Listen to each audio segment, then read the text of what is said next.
Teleserial सखीगनीको तेस्रो season अब प्रसारणमा नआउने।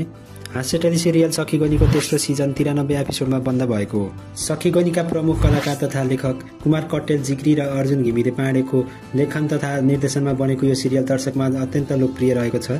निर्माण पक्षका अनुसार सखीगनी चाँडै नै चौथो सिजनका साथ फर्किनेछ। तेस्रो सिजनको अन्त्यलाई स्थायी बन्द विश्रामको रूपमा निर्माण टोलीले लिएको बताएको छ। निर्माण टोलीका अनुसार यो विश्राम छोटो समयका लागि मात्र हुनेछ र टेलिसिरियललाई अझ परिष्कृत गरेर चाँडै नै चौथो सिजन प्रसारणमा ल्याइने कुरा पनि बताएका छन्। सखीगनी सिरियल बन्द हुनुमा अर्जुन घिमिरे पाँडे आफ्नो फेसबुक स्ट्याटसद्वारा सूचित गरेका छन्। अर्जुन घिमिरे पाँडे लेख्छन्, सखीगनी टेलिसिरियलको तेस्रो सिजन विश्राममा, चौथो सिजनमा छिट्टै भेट्ने बाचा।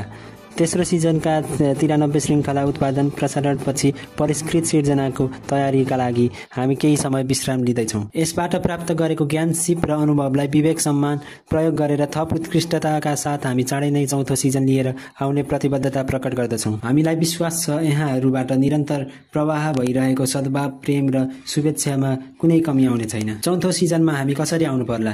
कला सिर्जना मार्फत नेपाली सामाजिक रूपान्तरणका लागि समाजशास्त्रमा आधारित मौलिक कथा, भाषा, शैली, पात्र, प्रवृत्ति, व्यक्तित्वका आचरण, पहिचान, संवेदनशीलता, भाइचारा, विविधता भित्रका मिठास जस्ता पक्षलाई कुन रूपमा उठाएको हेर्न चाहनुहुन्छ।